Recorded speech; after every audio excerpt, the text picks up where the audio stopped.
Olá, pessoal, uma boa noite a todos. Meu nome é Caroline Verri, eu sou gerente de comunicação da BO2O, apoiadora oficial dessa segunda edição do Innovation Experience Conference, e gostaria muito de agradecer a audiência de todos que estão nos acompanhando e também a todos os palestrantes que toparam participar desse painel aqui com a gente.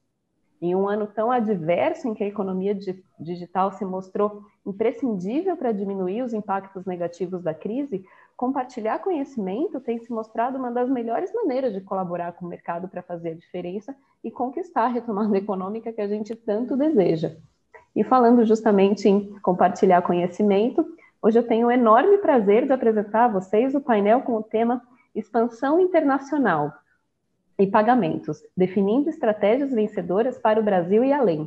Painel com um tema incrível e que conta com um verdadeiro timaço, inclusive o mediador Esteban Sarubi, que é vice-presidente da WorldPay, a quem eu vou passar minha palavra daqui a alguns instantes. Eu aproveito aqui a oportunidade para desejar um excelente painel a todos e, Esteban, é com você. Obrigado, Carolina. Bom, boa noite a todo mundo que está aí online. Boa noite aí, pessoal que está comigo no panel. Sou Esteban, sou o VP comercial da WorldPay para a América Latina. Obviamente não sou brasileiro pelo sotaque, não sotaque mesmo, pelo portunhol, né?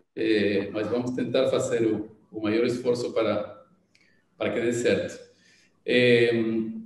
Se vocês estão ouvindo alguma briga, é minha filha aí com minha esposa também, que não quer fazer a tarefa, mas vai dar certo também isso.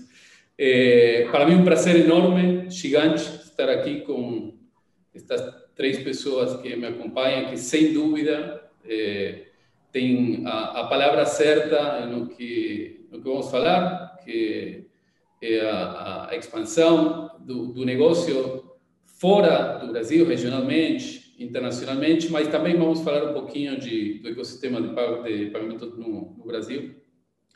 Bem rápido, vamos aproveitar que temos pouco tempo, vou apresentar aí quem está comigo na linha, a Ana Paula Leite. Ana Paula quem gerencia todos os pagamentos da Microsoft a nível global. Se eu conheço uma pessoa que sabe de expansão, sabe de pagamentos locais em um monte de países, é a Ana. Está Gustavo também, Gustavo Victorica, conosco. Gustavo é um dos fundadores da Recarga Pay. Eu lembro uma história que ele me falou faz um tempo. A primeira transação que ele fez online, um negócio que ele havia criado com um amigo, foi faz como 20 anos. Eu acho que foi a primeira transação pela internet da história da região, foi feita por ele. Between brackets, você falou que essa transação havia sido um fraude, né? Mas tudo bem, vamos contar a história. Eu vou contar a história depois. Obviamente, também temos ao Luiz. Luiz é diretor financeiro da Hotmart.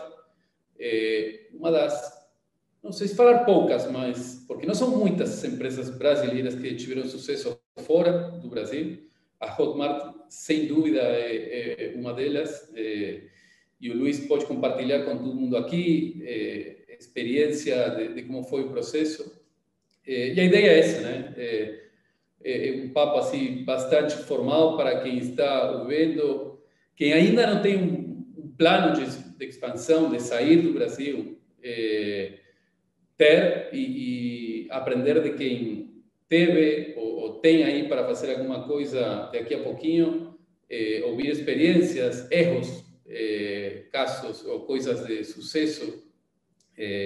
E que entre todos, eu sempre falo, trabalho no ecossistema de pagamentos, entre todos temos que fazer que isto melhore, porque mais trabalho para a gente, e melhorar o ecossistema de pagamentos, sem dúvida, traz um retorno para a gente. Por que nós focamos tanto na expansão? Eu trabalho em pagamentos faz 15 anos, mais ou menos, na região. E faz 15 anos, nas conversas com empresas brasileiras, era... Cara, eu tenho um negócio aqui no Brasil, tenho um monte para fazer aqui no Brasil e ainda não é o momento. E depois de 15 anos, eu acho que é o momento. Não só pela pandemia, porque o mercado está mais competitivo, o mercado não tem o volume que pode ser que tinha antes. E temos que puxar para isso, né? Temos muita possibilidade fora. É o que a WorldPay faz, dar consultoria, ajudar aí empresas para expansão regional e internacional. E é basicamente isso. Eu acho que é o momento, e quem ainda não tem um plano aí, começar a pensar. E queria começar, Ana, com você. Você gerencia um monte de unidades de negócio da Microsoft com uma complexidade gigante, que eu conheço muito bem, e em países bem difíceis e desafiadores. Então, a primeira como pergunta, como para abrir aí o debate, é como é um processo de decisão de expansão, né? E deixar aí um processamento cross-border para ir local, em alguns países que é muito mais difícil que mercados mais desarrollados como Estados Unidos, Europa. E quais foram os principais blockers, né, ou issues no processo? Obrigada, Estevam. Obrigada pela oportunidade. Boa noite para todo mundo. E a gente tem aqui uma operação bem complicada, né? Eu trabalho na Microsoft, vocês conhecem Xbox, Office, todos esses produtos que a gente fala são os B2C, mas a gente também tem um monte de produto B2B, e a gente também tem subscription, one time, uma operação bastante complexa. A gente está em mais de 190 países, processa pagamento de maneira centralizada aqui dos Estados Unidos. Eu sou brasileira, mas eu estou aqui em Seattle, né, em Redmond, perto de Seattle, onde é a base da Microsoft, e é daqui que a gente gerencia tudo. O que acaba acontecendo a gente já está em todos os países, a gente já vende através dos nossos parceiros em todos os países, os retailers e tudo isso, porém, a decisão, quando a gente teve a decisão, não, vamos vender direto pela internet, aí você começa a ver, preciso me adequar às formas de pagamento de cada região, porque os consumidores exigem isso, você não consegue ter uma abrangência adequada, né, atender os seus consumidores de maneira adequada em todos os diferentes países, se você não oferece uma experiência local, principalmente nos mercados maiores, com a moeda local, aceitando os pagamentos, as formas de pagamento locais, que são bastante específicas em cada mercado. Então, quando a gente entende isso, a próxima coisa não dá para ir fazer uma conexão com todos os provedores locais em 190 países, né? Então, você tem uma decisão de olhar com quem você vai trabalhar, que com um tiro você consiga, né, resolver um monte de países de uma vez. Então, essa é uma das coisas, você olhar, bom, vamos escolher com quem a gente vai trabalhar, quais mercados esses provedores cobrem, que formas de pagamento eles cobrem, então, se elas estão de acordo com as formas de pagamento que a gente entende como sendo as mais importantes, e aí entra também a importância de trabalhar com bons provedores que entendam quais são essas formas de pagamento relevantes em cada mercado e sirvam como os experts de cada mercado para dá para a gente essa base, entendeu? Então, eu tenho lá as coisas que eu sei, mas eu não vivo em cada país para entender no dia a dia o que está acontecendo. Então, você tem que ter um provedor que cubra isso para você também. A grande dificuldade é que aí você fica naquela situação, bom, tudo bem, aonde vale a pena eu passar para processamento local? Porque com isto vem a resistência interna de, mas espera aí, eu preciso ter entidade local, conta bancária local, pagar imposto, entender das leis, ter gente, às vezes, em cada país para poder para atender as demandas de lei, né, de legislação locais. Isso tudo é muito complicado. Então, a gente acaba tendo que escolher em quais países justifica a gente ter esse nível de trabalho, né, que vai ter um retorno de acordo, e começar dali. E, como eu falei, escolher os parceiros certos nessa hora é a parte mais importante, para te guiar no que fazer, e depois que você lança, que está lançado, é um pepino que você tem que continuar registrando. Então, você tem que ter parceiros que estão com você no dia a dia e que vão conseguir fazer isso funcionar da maneira correta, né? Não, obrigado, Ana. Parece bem difícil, né? Mas Não, estava pensando, todo mundo vai ficar assustado de sair de expandir, né? Não, não é tão difícil, né? Não, mas... Não é, não. E ao contrário, vale a pena. Vale a pena. Difícil e você tem que acreditar que é difícil e por isso escolher os parceiros certos para que não seja tão difícil. Não, totalmente. Entendeu? Essa que é a história. Nem começa, né? É assim, não, e Gustavo, uma para você também, para saber pouquinho mais da estratégia, né? Algumas vezes falamos e o que você falava para mim é pouco no mercado, primeiro principal, e depois a gente pode pensar numa expansão. Como é isso que você tem na tua cabeça em termos de expansão, né? Quando é o momento, quando não e tudo isso? Tá. Em primeiro lugar, boa noite para todos aí. Eu acho que a questão de ser grande em um lugar antes de dar o primeiro passo é qual é o nível de complexidade daquele primeiro passo, né? E se a organização está preparada. Eu sempre falo, por exemplo, você quer adicionar um novo país que vai ser 20% a mais do mercado atual. Mas o nível de complexidade daquele 20% pode ser seja 200% mais complexo, porque você tem, como a Ana Paula falou, você tem que abrir escritório lá, você tem que conhecer a legislação local, tem que pagar imposto. Então, cada basis point adicional de receita vem com N vezes nível de complexidade. Então, a organização já tem que ter algumas coisas bastante bem organizadas, bastante bem sólidas, como, por exemplo, quais são as coisas que eu posso que servem tanto no Brasil, no meu primeiro mercado, como no próximo. Por exemplo, antifraude. Eu tenho uma solução de antifraude que consegue, não tudo, né, mas pelo menos resolver parte do problema, porque senão o nível de complexidade não é 100% a mais, é 200 ou 300, porque você precisa, além do fornecedor de pagamento, você precisa do fornecedor de antifraude. Então, eu acho que esse um pouco o desafio. E é engraçado que a gente tem feito em vários países diferentes caminhos e muitas vezes nem tem os fornecedores para tudo que você precisa, né? Então esse plano de expansão tem que ser não tem que ter medo, mas tem que ser uma decisão bem tomada, né? Não é para amadores mesmo. Não, e concordo. Cara, eu tinha uma agenda e estou já indo fora. Vou sair da agenda porque o papo está bem legal. Luiz, como foi também a história da Hotmart? Porque eu acho que um ponto bem interessante que o Gustavo fala é matar, não é por que matar, chegar a um limite no mercado para depois ir para um outro. Mas, cara, eu fui também a reuniões que tem empresas que têm um negócio interessante em algum país, mas fala, não, vou crescer aqui, mas paralelamente vou abrir um outro negócio fora, entendeu? Como foi a história aí na Hotmart? Bom, primeiramente, boa noite a todos. Eu queria agradecer bastante o convite de participar do painel.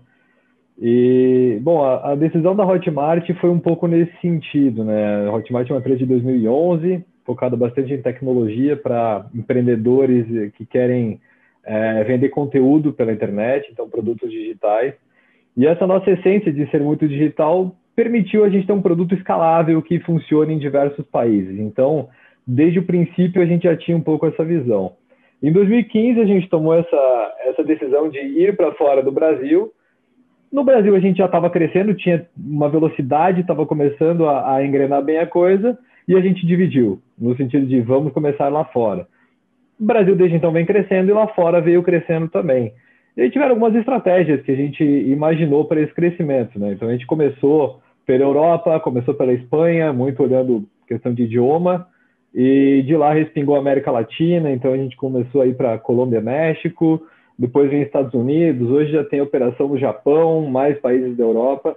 Então, a decisão foi um pouco essa, assim, foi muito de entender que o nosso produto era escalável globalmente, embora, lógico, tenha desafios para fazer isso, né? Não é levar uma plataforma, por exemplo, para diversos países, não é simplesmente você traduzi-la, né? Tem muito o papel da localização. Então, a plataforma na Espanha é diferente da do México, por exemplo, embora sejam países que falam o espanhol, que é diferente do que a Argentina. Então, a localização é um papel fundamental nessa expansão. E a parte de payments também, ela tem uma grande complexidade, muito como a Ana comentou, né, de vou localmente ou não, e a gente focou muito em ter uma experiência local para os compradores, mas a gente ter uma operação centralizada com parceiros globais que nos deem esse suporte, né? Então, a nossa decisão foi um pouco nesse caminho. Não, eu acho que, cara, são três visões bem diferentes, mas é o que eu escuto em reuniões. Obviamente, a Microsoft super global, com escritórios em todos os países do mundo, mas vai local, uma história de uma empresa gigante no Brasil, que ainda tem para fazer aí, depois analisar uma outra coisa, e uma outra empresa que, além do crescimento local, já paralelamente apostava fora. Cara, casualidade, posso falar casualidade em português? Super casualidade, e eu vou ter aí as três diferentes ideias para que todo mundo saiba quais são as variantes, né? E aí também vocês falaram de como um cash management. O que eu também, nos bate-papos assim, comerciais, muitas empresas falam, cara, o que vou fazer com a grana local, né? Com o dinheiro? Uma das condições para sair do processamento cross-border e ir para o processamento local e todos os benefícios que a Ana bem falou faz muito pouquinho é ter a grana localmente, ter o dinheiro aí nas contas bancárias locais desse país. Luiz, vou continuar com você também. E isso foi algo que deu um pouquinho de medo. O que fazemos com o dinheiro nosso fora? Quanto dedicaram vocês na estratégia de cash management também? Olha, é algo que, quando a gente pensa na expansão, realmente preocupa, né? A gente olha e fala assim, pô, qual é o nosso core business? O core business da Hotmart é entregar tecnologia para pessoas que criam conteúdo digital. O nosso negócio não é correr risco cambial ou tá variando valores e assumindo esses riscos, né? Então, uma grande preocupação foi achar parceiros que nos dessem essa proteção, nos dessem esse conforto em gerir o nosso caixa nas moedas fortes que a gente entende, mesmo recebendo localmente em países como o México, em peso mexicano, na Colômbia, em peso colombiano e assim por diante. Então, a gente resolveu construir uma estratégia que a gente tenha o menor risco possível, porque não é nosso negócio correr risco e ficar fazendo essa gestão de cambial, e achar parceiros que fazem isso por nós e nos entregam uma qualidade muito boa nesse tipo de serviço. Obrigado. Sim, não, estava pensando como você falava, cara, você não quer risco cambial, tem que abrir o mercado argentino. É uma moeda bem forte que não tem quase devaluação. Interessante. Outra coisa também que eu estava pensando, cara, não vou ler mais aí as perguntas, vou fazer as perguntas que vão surgindo aí na conversa. E eu acho que falaram também dos times, né? Times locais, times centralizados. Eu também, quando falo com algumas empresas, falo, não, eu vou gerenciar tudo aqui de headquarters, porque eu tenho know-how. E outras empresas falam, cara, não, na expansão ou com time de pagamentos locais, que são quem compreende. Em cada geografia tem que ter um time, né? Ana, indo para o caso da Microsoft, você falou que está em Seattle, né? E você gerencia com o time aí pagamentos em todos os países do mundo, desde headquarters da Microsoft. Por que isso? Por que essa decisão? Então, engenharia está aqui, né? Então, para a gente conseguir que as coisas aconteçam, a gente precisa tração com a engenharia, né? A gente precisa estar perto da engenharia, do pessoal de risco, de todas as outras áreas que fazem nossa plataforma funcionar. Então, como eu falei, mais de 190 países. Já imaginou se eu tivesse uma equipe em cada país? É o caminho da loucura, né? Então, a gente faz isso daqui. Agora, hoje em dia, com internet, você faz essa... A gente está trabalhando de casa, todo mundo. Então, funciona, né? E a gente está fazendo assim. E a gente tem também Tem pessoas no escritório do Brasil que podem me ajudar eventualmente, que não trabalham para mim, mas que podem me ajudar eventualmente. Tem no México. Eu cuido da América Latina, recentemente agora assumi também Europa, Middle East, África. Então, a gente tem algumas pessoas em Londres, a gente tem pessoas assim, centralizadas, a gente tem algumas pessoas em APEC, tem 2 pessoas em APEC, 2 pessoas na Europa e a gente aqui. E daqui eu cuido de Latam.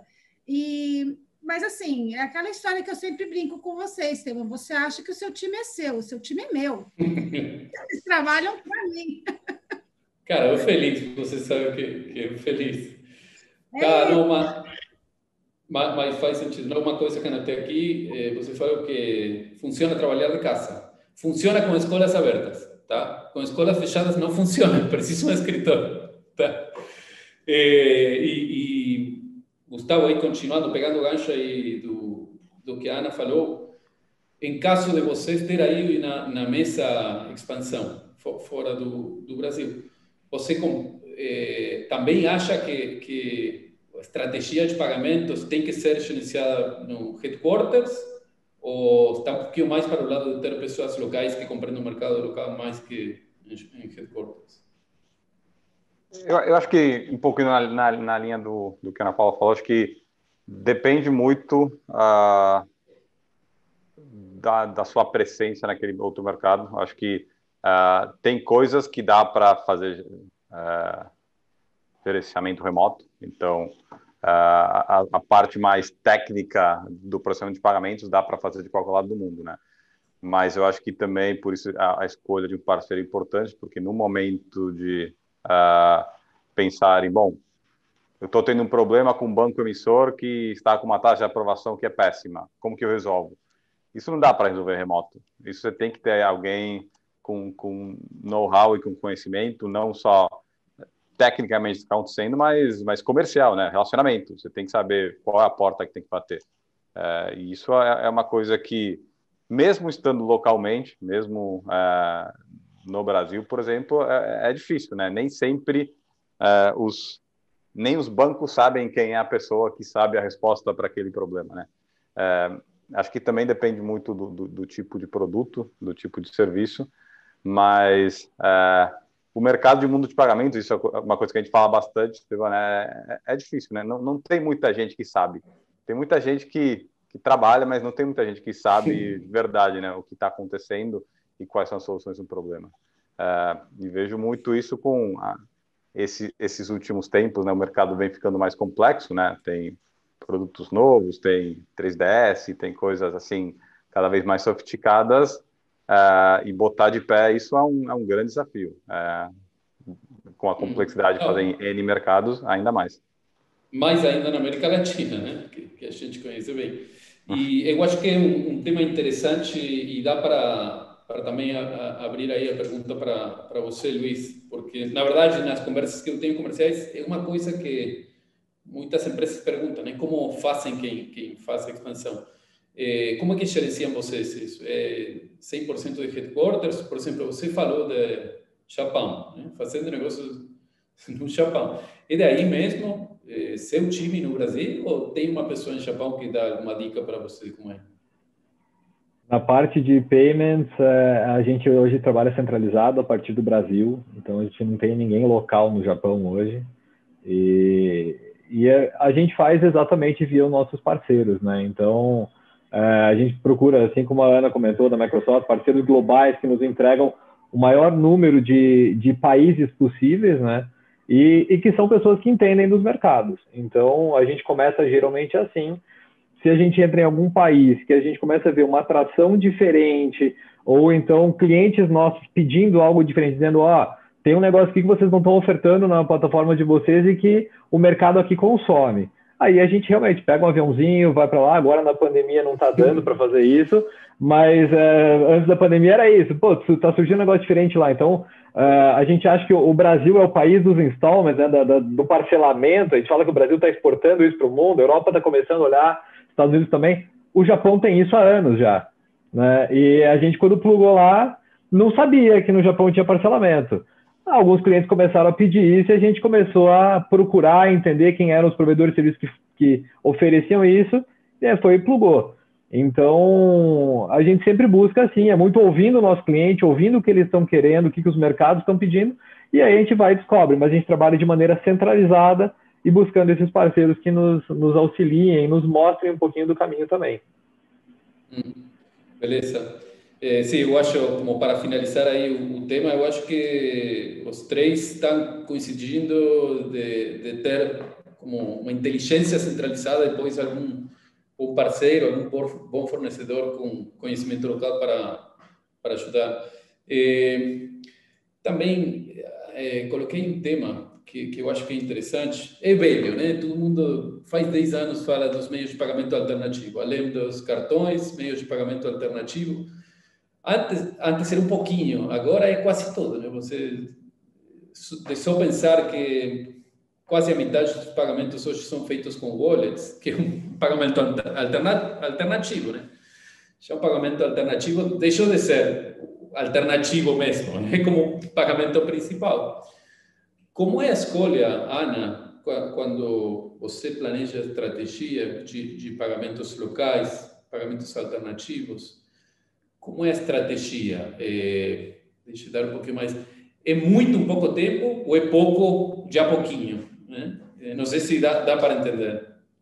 Então, primeira coisa que a gente tem discutido muito aqui na Microsoft a gente tem que ter no nosso checkout os pagamentos certos. A gente não precisa ter aquele macacão da Fórmula 1, sabe? Com aquela quantidade de marcas. Então, isso confunde, faz o checkout mais complicado. A gente quer ter os meios de pagamento certo, que vão de encontro com o que os clientes querem e pedem.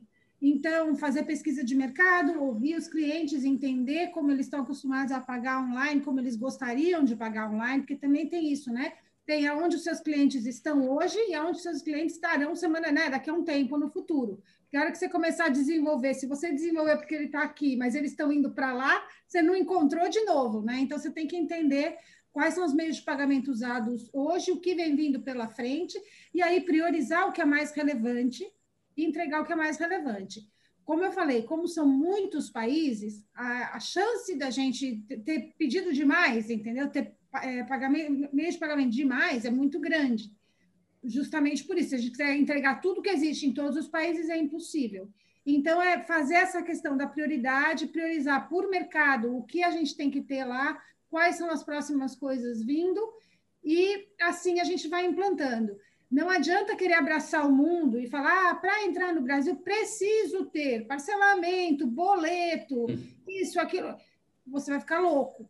Então, começa o básico, o mínimo, cartão de crédito, em todos os países. Aí você vai expandindo dali, entendeu? Por exemplo, débito no Brasil não era possível online, até pouco tempo atrás, por conta do 3DS. Agora é. Então, é uma oportunidade enorme. Vem na frente de outras coisas que a gente ainda não tem também. Passa na frente. Então, funciona mais ou menos assim. Tá, beleza. Não, fica claro. E aí, Gustavo, também, se alguém conhece de pagamentos alternativos para alcançar muito mais consumers, são vocês, né? Como é do lado da Recarga Pay? Eu acho que aí também, como a Ana Paula falou, né, depende muito do tipo de produto, e no nosso caso, como a gente trabalha com produto de necessidade básica, a gente fala, todos os households brasileiros ou pagam uma conta, ou tem uma recarga de celular, ou usam transporte público. Não tem nenhum lar no Brasil que não tenha um desses três produtos, que são os pilares da Recarga Pay. Então, a gente realmente enxergou que eu preciso ter uma capilaridade quase de 100%. Mas também depois tem os problemas que isso trazem, né? A gente tem aberto muita coisa que depois tem fechado, porque mesmo que me traz uma conversão adicional, as dores de cabeça também, como falei no começo, é exponencial os problemas, né? Vai falar com o financeiro lá que tem que fazer a conciliação desse fornecedor X lá, que tem 10 pagamentos por mês, e que a conta nunca fecha, né? Então, acho que tem que ter um balanço de quais são os meios que realmente valem a pena. Eu acho que no nosso caso, esse último tempo tem sido interessante, porque começaram a abrir as portas de coisa nova, como a Ana Paula falou também, o cartão de débito com 3DS. Isso aí abre um mundo de potencial. E agora vai mudar de novo com o Pix, né? Então, um mundo que não para nunca. E esse ano, particularmente, no Brasil, tem sido bastante movimentado. Graças a Deus, porque mantemos o emprego, né? Que não para. Não, e uma história bem rápida também para compartilhar com todo mundo que está aí assistindo o painel. Quando falamos de expansão, de meios de pagamento alternativos com algumas empresas, tem muita empresa que fala, eu quero todos. Em cada país eu quero todos, quero ter todos os meios de pagamento alternativo. E a gente tenta falar que cada um é um business case, né? Que não é tudo. De a pouquinho implementamos faz um ano passado, eu acho, um meio de pagamento cash para uma empresa de conteúdo digital, de ticket meio baixo. Bom, esse meio de pagamento, implementamos rápido, eles queriam rápido, não tinha devolução, você não podia fazer uma devolução, era sem devolução. Bom, eles tinham que fazer devoluções, uma transferência SWIFT internacional que custava $50, e eram tickets meio de $10, para que você tenha uma ideia como é a análise do meio de pagamento alternativo. Então, faz sentido o que vocês estão falando de analisar cada um, detalhe que não é tudo de um dia para o outro. Luiz, queria te perguntar também, quando você analisa o processo de expansão, como você falou, algumas empresas falam, cara, eu mudei a língua do site, já estou pronto aí para vender, e, cara, acontece, 2 semanas antes, ligam para a gente e falam, cara, vamos abrir X mercado e vamos implementar todos os meios de pagamento. Cara, 2 semanas não vamos conseguir. Tentamos conseguir, mas é difícil. Onde vocês colocam a estratégia de pagamento para abrir o mercado? É top, meio ou é o final de todo o processo? Olha, para a gente é o começo. Na verdade, o meio de pagamento para a gente vem logo no começo do processo da expansão. Então, a gente define muito qual é a próxima localidade, para onde a gente vai focar, até a estratégia comercial e tudo mais, muito olhando de onde está vindo o nosso tráfego, olhando de onde estão vindo pagamentos, até de cartão de crédito, um cartão de crédito internacional, onde está gerando uma certa atração.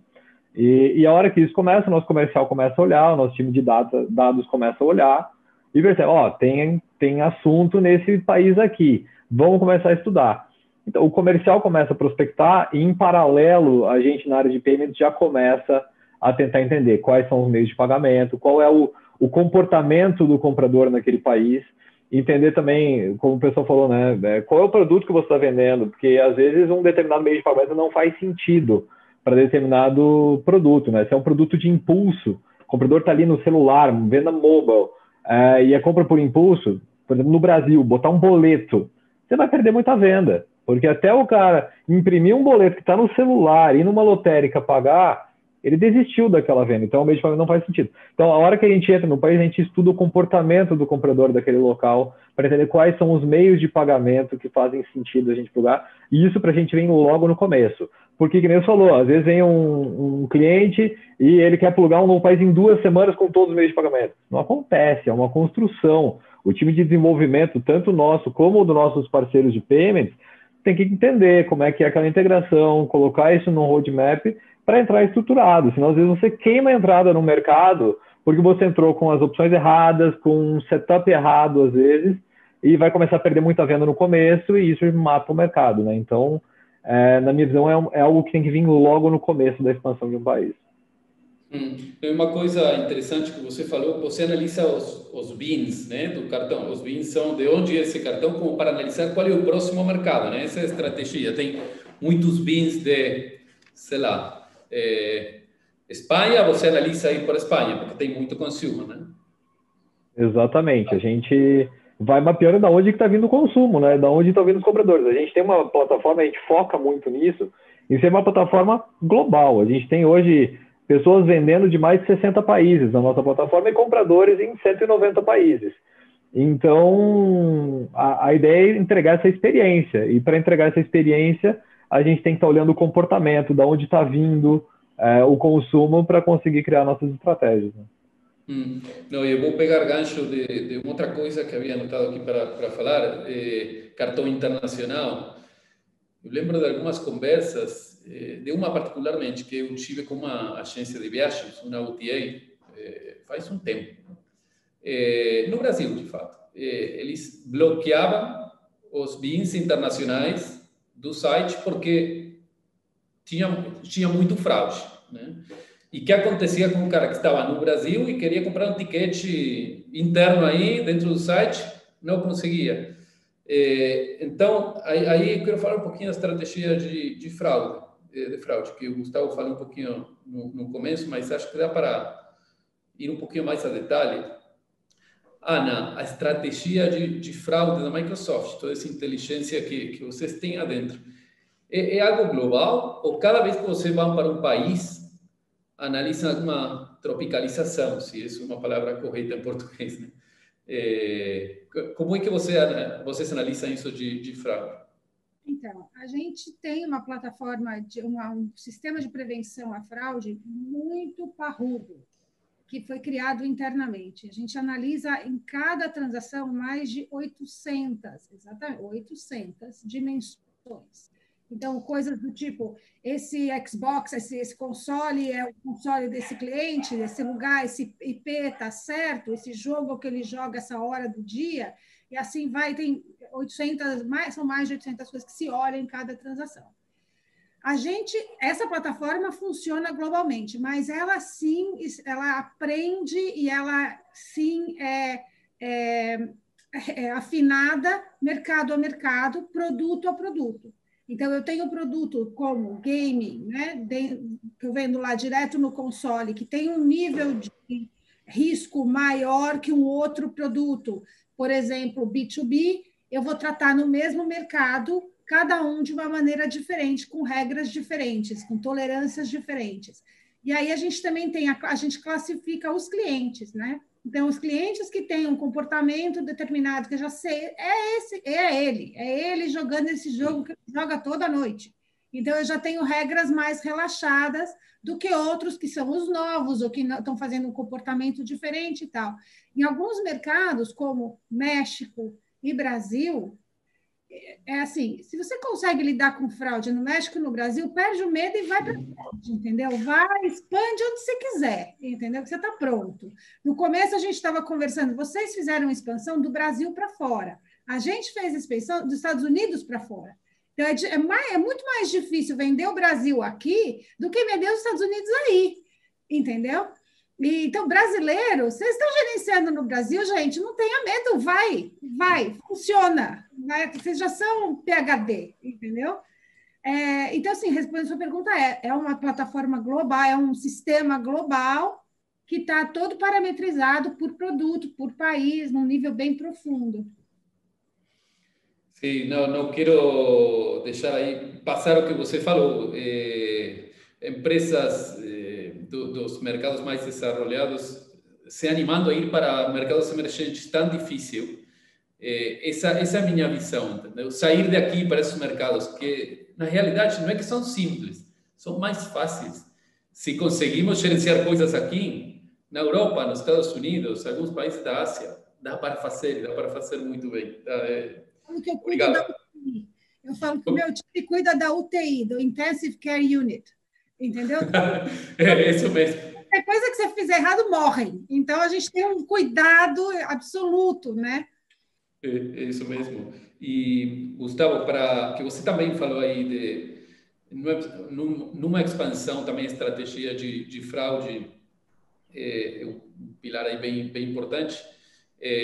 Se você abre um mercado novo, obviamente a estratégia de fraude tem que acompanhar. Isso é o que você estava falando no primeiro momento. Acho que não tem um sem o outro. Acho que é impossível. Mesmo que você escolha o melhor parceiro do mundo para fazer a adquirência, o antifraude embutido que vem lá é nada, não é nada. Realmente você tem que ter um parceiro adicional ou uma inteligência própria, como a Microsoft falou, como imagino que toda empresa chega um momento que tem um antifraude próprio, né? No nosso caso, por exemplo, assim, a gente tem, como você falou no começo, aquela primeira transação que a gente processou no ano 2002 foi fraude. Eu sempre brinco, né? 100% de fraude. Primeiro dia de vendas, acho que foi, 20 transações. Né? Putz, isso aqui vai ser um sucesso. A gente vai virar milionário do dia para a noite. E essas 20 foram fraude, as 20. 100% de fraude primeiro dia de operação. Então, acho que a gente aprendeu, isso foi um PhD extensivo em um dia que não dava. E acho que uma coisa importante que eu vejo muito, né, mesmo que tem fornecedores locais muito bons em vários mercados, acho que a inteligência do negócio é o que faz a diferença. Você tem que entender teu produto, não tem um one-stop shop de solução de antifraude. Realmente é um mix de dados externos, dados internos, dados de mercado e uma inteligência própria, como exemplo da Ana. Aquele cara está jogando aquele jogo, aquele área. Só você sabe isso. Não tem uma solução embutida no teu adquirente que vai saber aquela informação. É engraçado vocês falaram, vejo o BIM internacional e vou atrás. Eu vejo o BIM internacional e eu começo a chorar de medo. Eu vou pegar fraude aí. Não, que é assim mesmo, e são as duas partes, né? Duas histórias, e acontece o tempo todo. Pessoal, estamos já, deixa eu ver a hora aí, queda 1 minuto, e ficaram 5 perguntas fora que eu queria fazer. Quero dar espaço, se alguém quer agregar mais alguma coisa, como para fechar, o tempo é seu. Eu queria completar só o que o Gustavo falou. Eu concordo plenamente, Gustavo. A gente conhece o cliente como ninguém, mas a gente não pode esquecer que tem uma parte que acontece fora do nosso sistema, do nosso ecossistema, que a gente não vê. Então, por exemplo, se tem um cartão dando trabalho para você, que já é fraude, você já viu, o Luiz já viu, o Esteban sabe. Então, se ele tem um antifraude lá, nem que eu use um pedacinho do antifraude dele, mas quando ele já pegou isso, o meu antifraude não tem como adivinhar. Entendeu? Então, as coisas são complementares, né? Tem uma parte da história que a gente não controla, né? E a nossa ferramenta de risco, ela é tão forte, outras empresas pedem para comprar, então está sendo comercializada e tal, mas sempre a gente tem esse detalhe para falar, olha, mas isso aqui não cobre 100%. Acontece, o fraudador é mais esperto, entendeu? Não é nem que ele é mais esperto, ele não tem que ser PCI compliant, ele não tem compliance, né? A gente não briga com a fraude em condições iguais, né? Então, só para complementar, as coisas são complementares mesmo. Concordo plenamente. Acho que tanto nos meios de pagamentos como no mundo de fraude não tem um silver bullet. São camadas e camadas e camadas de inteligência para exprimir o máximo, né? Porque no final das contas, aquele usuário que está do outro lado, se ele não passa, seja bloqueado pelo antifraude ou bloqueado pelo banco emissor ou por qualquer problema, você está perdendo vendas. Você já teve a despesa de trazer aquele cliente que está lá, passou todo o funil. Então, acho que essa parte do quando o cara aperta o botão de pagar realmente é crítica.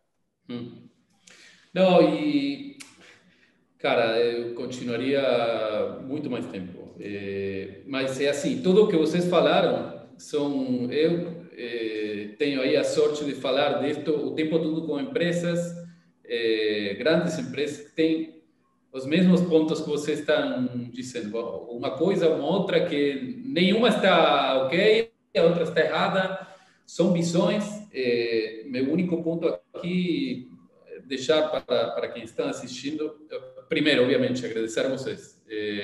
É um enorme prazer ter vocês aqui e, obviamente, para quem está assistindo, um luxo. Você fala luxo? Ter vocês e ouvir de vocês coisas para tomar aí coragem e ir pela expansão. Quem não faça, pelo menos analisar. Não deixar aí o business case no lixo, ter aí, porque pode ser que algum dia dê. No momento, cada um sabe, mas é o que fazemos na WorldPay, né? Ajudar a estas empresas para abrir novos mercados. Pessoal, novamente, muito obrigado. Foi realmente um prazer estar com vocês aqui. Obrigado, pessoal. Obrigado. Obrigado. Tchau, tchau para todo mundo que assistiu aqui. Obrigado também. E a gente se vê. Tchau, tchau. Tchau.